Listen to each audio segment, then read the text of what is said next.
আমার অনুরোধ আপনারা to respected residents, our guests, please be peaceful as you always have been for the last 27 years. You've come to pay your respects, lay the wreath, and pray for the deceased and their families. আসসালামু আলাইকুম viewers, এই মুহূর্তে দাঁড়িয়ে আছি town হলের ঠিক সামনে। কিছুক্ষণ আগে টাওয়ার হ্যামলেট কাউন্সিল মেয়র এবং পুলিশ কর্মকর্তারা তার ব্রিফিং দিয়েছেন যে আগামী কাল রাতে আলতাবালি পার্কে শহীদ মিনারে বাসা শহীদদের প্রতি সম্মান জানানোর জন্য যে প্রস্তুতি, সেই প্রস্তুতি সম্পর্কে তারা ব্রিফ দিয়েছেন এবং এখানে বলা হয়েছে যে কাউন্সিলের ইতিহাসে সবচেয়ে ব্যয়বহুল এবার হবে এই অনুষ্ঠানটি এবং যাতে জনসাধারণ বা যারা স্কুল দিয়ে শ্রদ্ধা জানাতে আসবেন তাদের নিরাপত্তার কারণে তারা প্রায় মিলিয়ন পাউন্ড খরচ করছেন এবার। কারণ আপনারা জানেন যে গত কয়েকদিন ধরে যুক্তরাজ্য বিএনপি এবং যুক্তরাজ্য আওয়ামী লীগ তাদের পরস্পর বিরোধী বক্তব্য এবং হুমকি এই ধরনের নিরাপত্তাজনিত কারণে কাউন্সিল এই উদ্যোগ নিয়েছে এবং পুলিশের ব্যাপক উপস্থিতি থাকবে বলে তারা জানিয়েছেন। শুধু আলতাবালি পার্ক না, আলতাবালি পার্কের আশপাশ এলাকায় কয়েক শতাধিক পুলিশ থাকবে এবং মানুষ যাতে নিরাপদে বাসা শহীদদের প্রতি সম্মান জানাতে পারে সেই ব্যবস্থা নেওয়া হয়েছে। তো মেয়র এবং পুলিশ কর্মকর্তারা কি বলেছেন সেটি আপনাদেরকে তুলে দেব।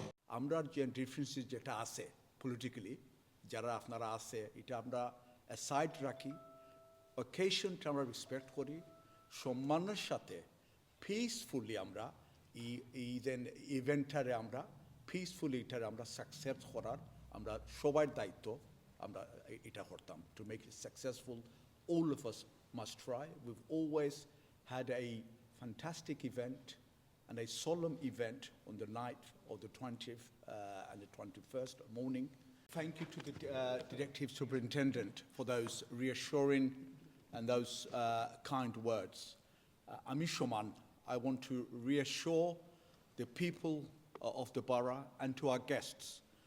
Jara Afnara Aiba, you will come to the borough on the night of the 20th to commemorate and pay homage to those who gave their lives for the Bengali language, 1952. As the local lead for policing in Tower Hamlets here, I am very keen to express to you that we have in the police here no allegiance and no affiliation to any political or cultural or national difference.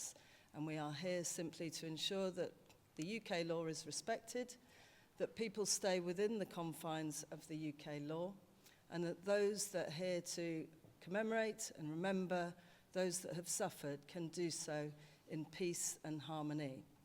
I'd like to also reassure you that we have significant police resources that are going to be supporting this event on Thursday night, and they will be able to make sure that the event passes without incident and that you as a community, I know, will work with us to ensure that happens. So I welcome you all to that event on Thursday night, if that's your desire to attend, but I do ask that you do so in peace and in harmony despite differences with others, and we will support you with that event, ensuring that you are kept safe. নুজলাম ভাই, আপনারা কেমন প্রস্তুতি সম্পন্ন করছেন আগামীকালকে রাত্রে আপনার 21-এর যে রাত্রিতে? ধন্যবাদ আমরা এই আজকে মানে বক্তব্যটা তুলে ধরার সুযোগ দেওয়ার জন্য। আমরা কেন্দ্রীয় শহীদ মিনার কমিটি এবং টাউন কাউন্সিল পার্টনারশিপ, এটা জানেন আমরা বিগত 27 বছর থেকে এই পার্কে আমরা 21শে ফেব্রুয়ারি উদযাপন করতেছি। কমিটির হাজার হাজার মানুষ এখানে আসে। ঠিকই তদ্রূপ এবারও আমরা সমান ধরনের সিকিউরিটি করতেছি। এবার শুধু একটা বাড়তি, যেহেতু বাংলাদেশের যে বর্তমান রাজনৈতিক পরিস্থিতি, উত্তপ্ত যে পরিবেশ, যে কারণে এখানেও কিছু প্রভাব পড়ছে, এটা আপনারা অনেকেই জানেন। সুতরাং সেটাকে মাথায় রেখে আমরা পুলিশের পরামর্শে যে জিনিস করণীয় মানুষের সেফটির জন্য তার ব্যবস্থা নেওয়া হয়েছে। যেমন এখানে পুলিশের প্রেসেন্সটা খুবই বেশি থাকবে, পার্কে থাকবে, যেটা অতীতে প্রয়োজন ছিল না, বাট এবার প্রয়োজন আছে বলেই পুলিশে তাদের ওপিনিয়ন দিছে, এটা থাকবে। আলাদা সিকিউরিটি থাকবে।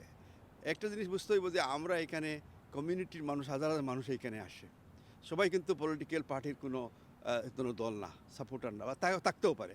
বা সবাই কিন্তু আমরা চাই যে এদের আমাদের প্রধান যেটা হলো তো তাদের সবাই এই সেফটি সিকিউরিটিটা অ্যাসুরেন্স দেওয়া। এবং আমরা আমাদের পুলিশ এবং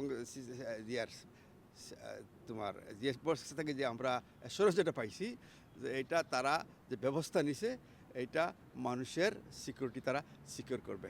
সবাইকে আবার অনুরোধ করছি যে আপনারা এইভাবে আসবেন, এইখানে আসে আপনারা আপনাদের ফুলের যেটা গুস্তাফটা আপনারা আমাদের লোক থাকবে এখানে শহীদ বেলিতে, তাদের হাতে দিয়ে দিবেন, দিয়ে আপনারা এইদিকে ফিরবেন। ফেরার পরে আমাদের ক্যামেরাম্যান আছে, সে ফটো তুলবে এবং ওর কাছ থেকে নিতে পারবেন।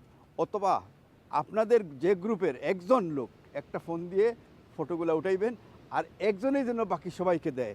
বারবার এক গ্রুপে 4টা 5টা 6টা করলে এটা সময় নষ্ট হয়, তাই অনেক মানুষের কষ্ট হয়। এটা আমরা সবাই এটা বুঝতে হবে যে রাত্রে 12টার দিকে 12টার সময় এই যে প্রতিকূল আবহাওয়া সহ এখানে মানুষ ঘন্টার পর ঘন্টা অপেক্ষা করছে। সুতরাং এটা করলে কিন্তু খুবই তাড়াতাড়ি এখান থেকে মানে শেষ করে সম্পূর্ণ করা যাবে এবং সবাই সুযোগ পাবে।